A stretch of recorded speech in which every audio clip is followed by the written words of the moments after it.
Bonjour, Elisabeth. C'est toujours un plaisir de faire ces rencontres avec toi. Aujourd'hui, je t'ai demandé de venir pour vraiment que tu puisses nous partager ton projet au mois d'octobre. Oui, bonjour Cécile, merci pour ton invitation. Alors ça y est, les inscriptions ont démarré pour les 2 semaines de formation d'octobre. Il y a déjà pas mal d'inscrits, hein, ça bouge bien cette fois-ci. Et en fait, je pense que les sujets aussi intéressent beaucoup les gens, puisque la première semaine, on va parler du burn-out, Hmm. comprendre ce qu'est le burn-out, comment le prévenir, et puis comment s'en relever aussi, parce que je vois actuellement beaucoup de gens qui sont à la limite du burn-out, donc qui n'ont pas encore franchi la zone rouge. Et puis je vois aussi des personnes qui ont fait un burn-out et qui ont vraiment beaucoup, beaucoup de mal à s'en remettre. Quelquefois, ça prend des années.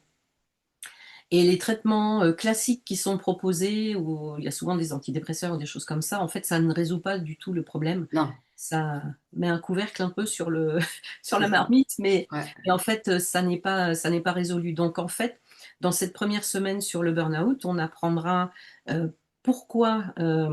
enfin, ce qu'est le burn-out, qu'est-ce qui se passe métaboliquement dans notre corps, parce que ça, c'est important aussi, parce que le burn-out, c'est pas que psychique, hein, il y a Oui. un épuisement métabolique aussi.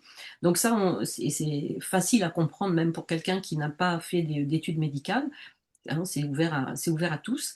Il y aura des professionnels de santé, mais il y aura aussi du grand public.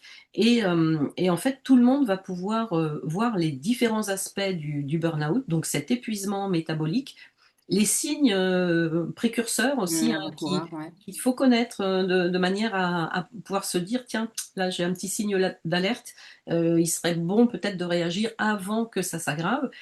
Et puis, on a toute une partie aussi euh, psycho-émotionnelle, je dirais, où on va aussi apprendre à se recaler par rapport à nos valeurs, aux valeurs fondamentales, à pourquoi on vit, pourquoi oui, pourquoi on vit, pourquoi on travaille, etc. Parce que le burn-out, ça peut créer beaucoup de changements. D'ailleurs, souvent, il y a des gens qui en profitent pour changer d'activité professionnelle. Un peu comme une crise existentielle.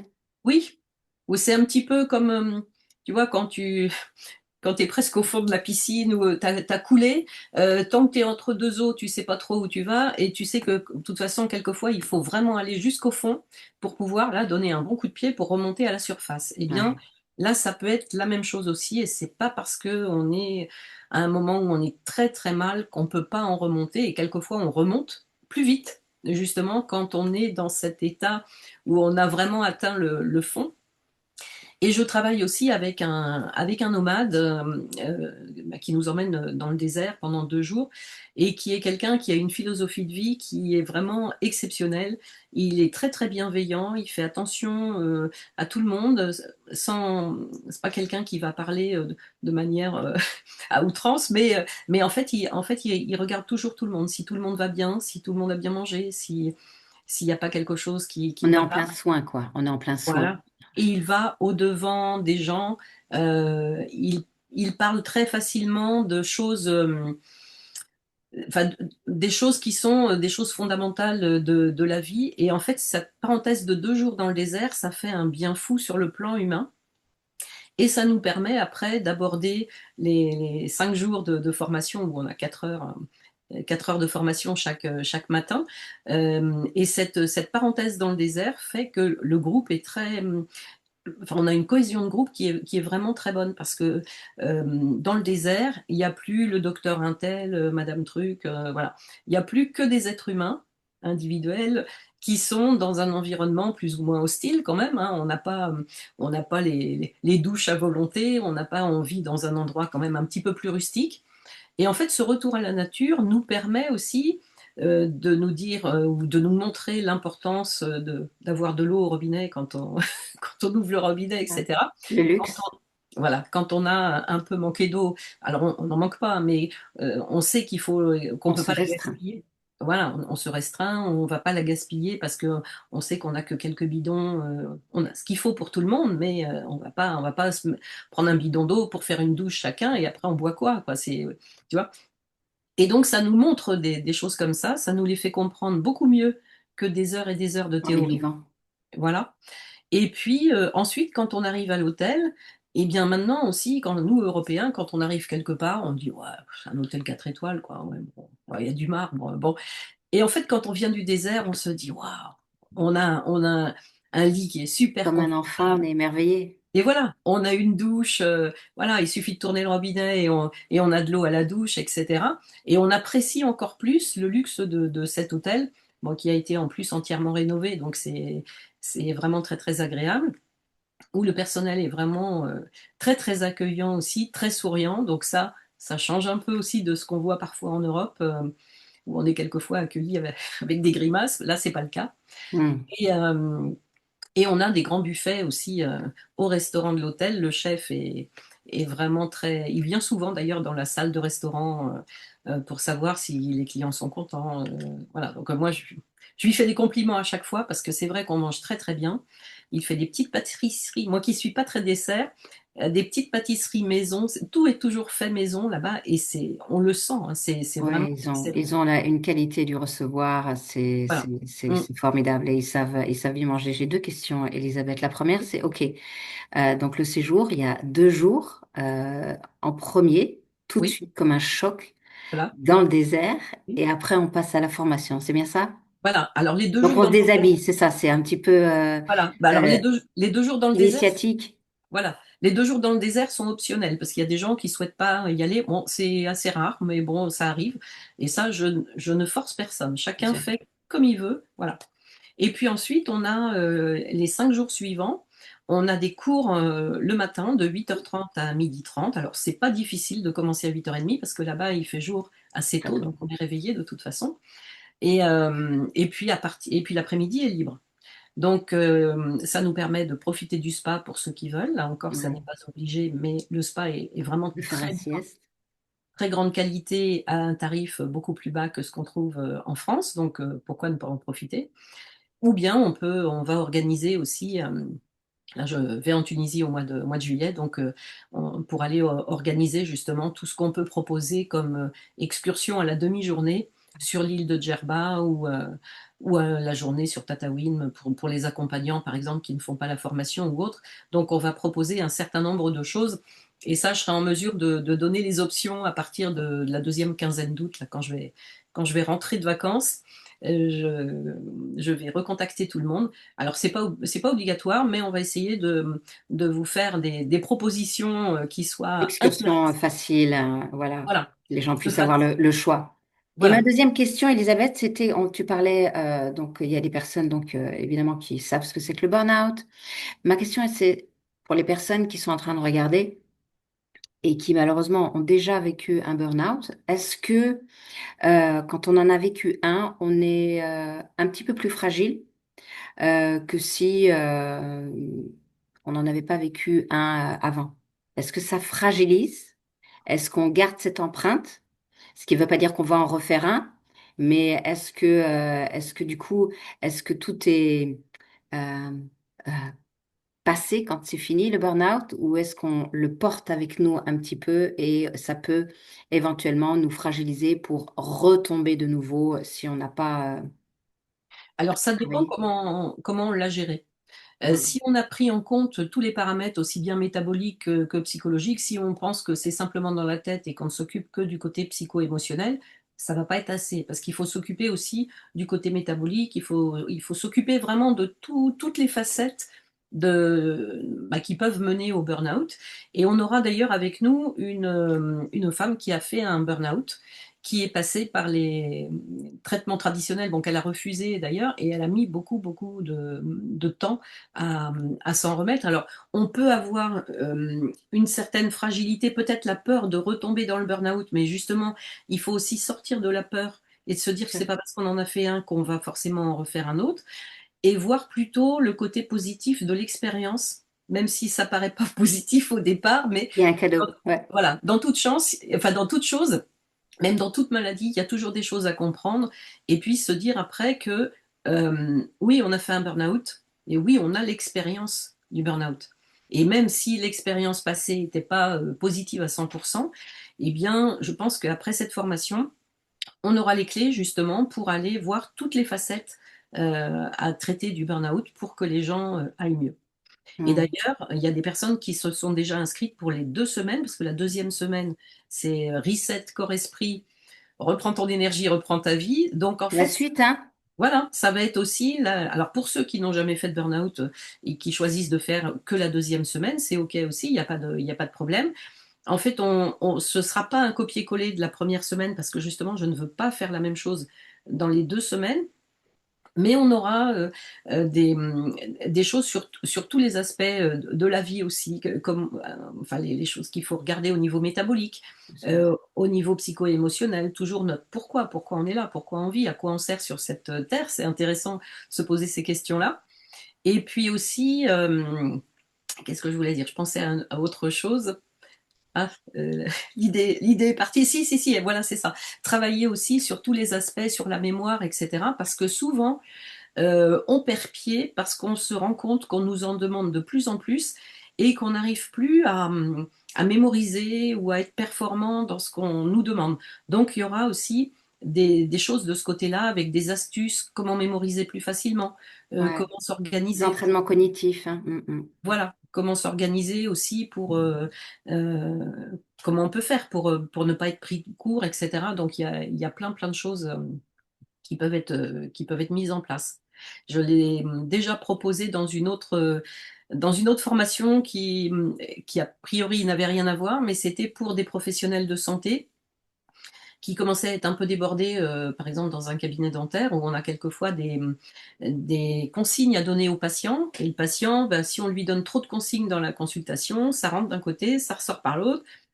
On lui demande s'il a compris, ben, il a tout compris, sauf qu'il ne va pas forcément se rappeler de tout ou il va avoir compris de travers parce que c'est pas son métier, c'est pas qu'il est bête ou quoi que ce soit, c'est parce que c'est pas son métier, chacun son domaine. Et quand on parle d'un domaine qu'on connaît bien, on croit qu'on est vraiment très clair, mais la personne qui est en face n'a peut-être pas forcément le même C'est ressenti, ça. ou elle croit que c'est clair aussi, mais elle a compris sa version des choses. Oui, ils font oui, oui, oui, oui.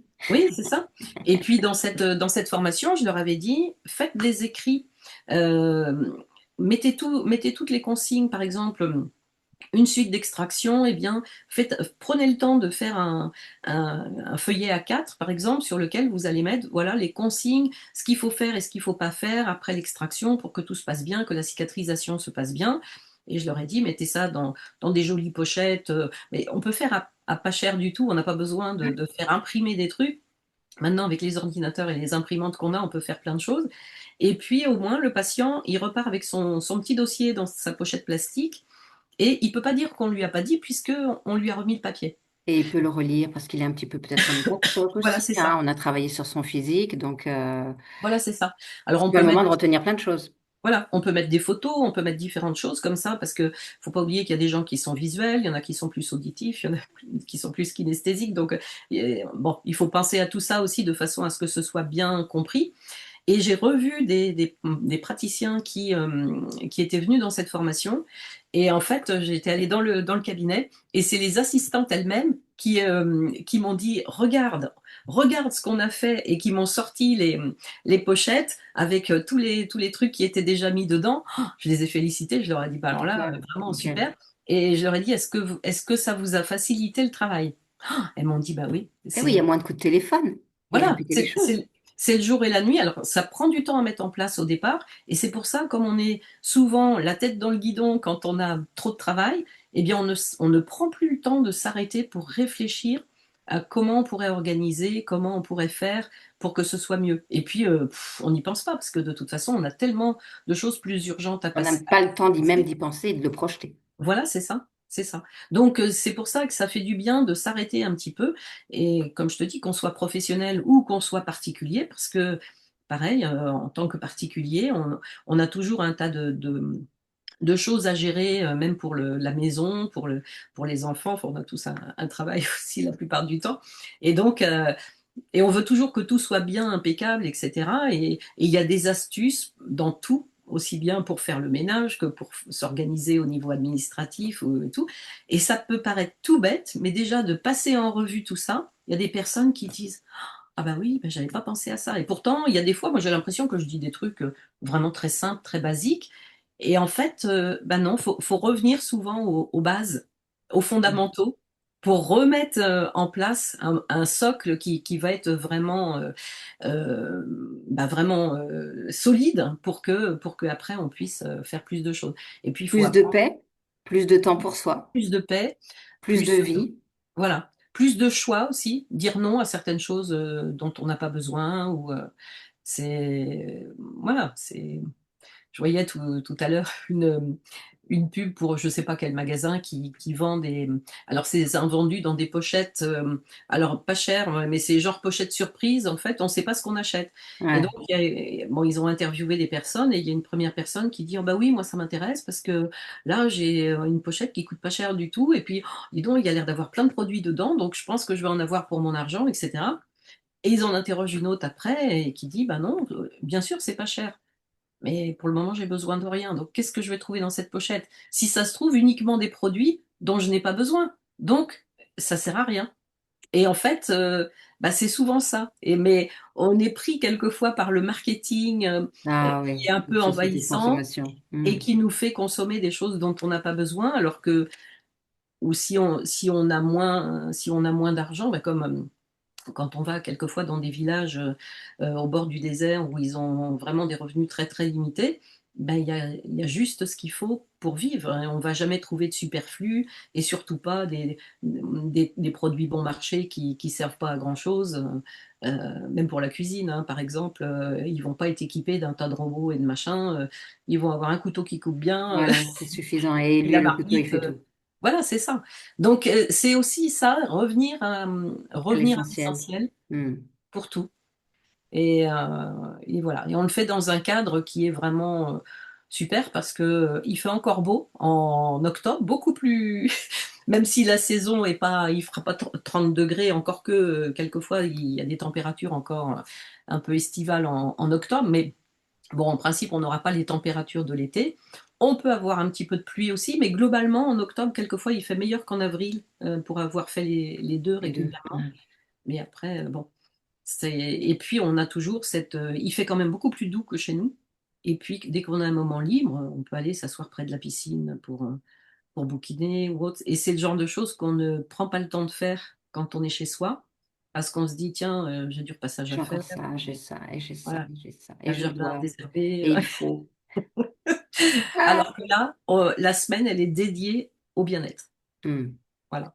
Alors, une dernière fois, donc c'est du jeudi 9 au jeudi 16 pour le burn-out, comprendre, prévenir, se Oui, relever. Et on enchaîne du jeudi 16 au jeudi 23. Et là, c'est reprends ton énergie, reprends ta vie. oui, reset Il y a tout en correctement. description de la vidéo. Oui. Alors, les dates, en fait, je me suis calée sur les dates d'avion au départ de Nantes. Mais par exemple, il y a des gens qui se sont inscrits, qui vont partir de Lyon. Hmm. Donc, ils vont partir du 8 au 15. Parce qu'il faut savoir qu'on ira dans le désert alors, 16-17, non, 9-10, pardon, pour la première semaine. Oui. Donc, en fait, si l'avion arrive le 8, donc ils seront déjà là à l'hôtel, ils seront prêts pour partir le 9. Et puis, ils peuvent partir le mercredi 15 parce que les cours se terminent à midi et demi. L'avion étant à 16h45, par exemple, sur Transavia. Bon, je prends un exemple, mais après, on peut voir aussi les gens ont des interrogations par rapport aux dates ou aux horaires d'avion, qui n'hésitent pas à m'appeler ou à À te m'envoyer un mail. contacter. De toute façon, il y a Oui, tout. Je vais mettre ton numéro de téléphone, je vais voilà, mettre ton mail aussi, tous les liens où on peut voilà. te retrouver, ton lien de ton site où les gens peuvent Euh, s'inscrire et regarder aussi. voilà. Et Parce qu'en fait, je les encourage toujours à choisir les jours et heures d'avion enfin, qui vont être les meilleurs marchés bien pour eux. sûr, C'est pas la peine de bien sûr. compliquer les trajets. Et puis, on a un hôtel qui est vraiment très, très bien à un tarif exceptionnel puisque c'est 38 euros par jour et par personne en formule tout inclus Waouh.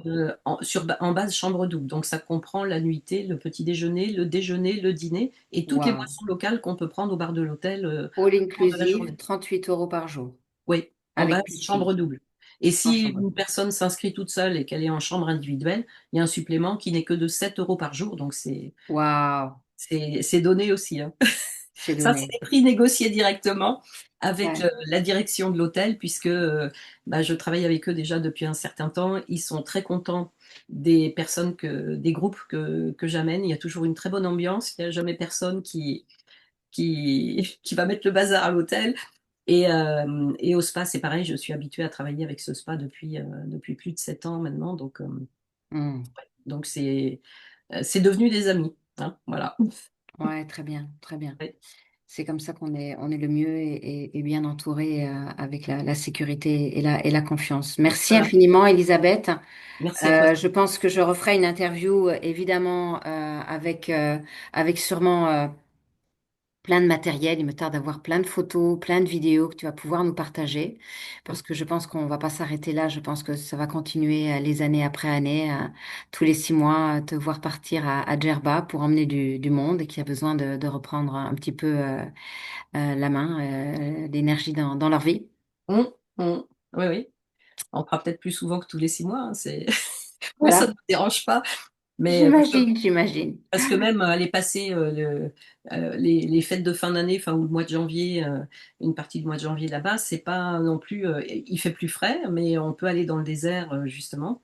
Alors, il faut être chaudement couvert quand même parce il fait froid la nuit. Ouais, ouais, Et c'est aussi agréable. Et pour ceux qui n'aiment pas les réveillons où on boit à plus d'heures, c'est ça. et Un faire réveillon quelque chose. différent. Voilà, faire un réveillon un peu différent. Et d'ailleurs, en Tunisie, classiquement, alors maintenant ils le font à Djerba dans les hôtels, ils font des réveillons pour les touristes européens qui viennent. Mais sinon, dans les villages au bord du désert, ça ne se fait pas de souhaiter la bonne année. Parce que pour eux, le 1er janvier, c'est un jour comme un autre. On n'a pas, on fête plutôt un anniversaire où on va souhaiter à ce moment-là une bonne nouvelle année à celui Oui, qui c'est fête son ça. anniversaire. Chacun a sa nouvelle Voilà, année à partir de son anniversaire. Hmm. voilà, voilà. Donc c'est aussi des traditions Qui sont différentes. différentes. Oui, oui, oui, mais c'est intéressant. Faut être ouvert, justement, Exactement, il faut être à la ouvert et pas découverte rester des. ancré dans ce que l'on connaît. Voilà, c'est ça. Mm. Merci infiniment, Elisabeth. On a tout en description. N'hésitez pas à poser vos questions aussi sous la vidéo. On y répondra. Voilà. Et puis, à très très vite. Merci infiniment. Merci, Cécile. À très bientôt.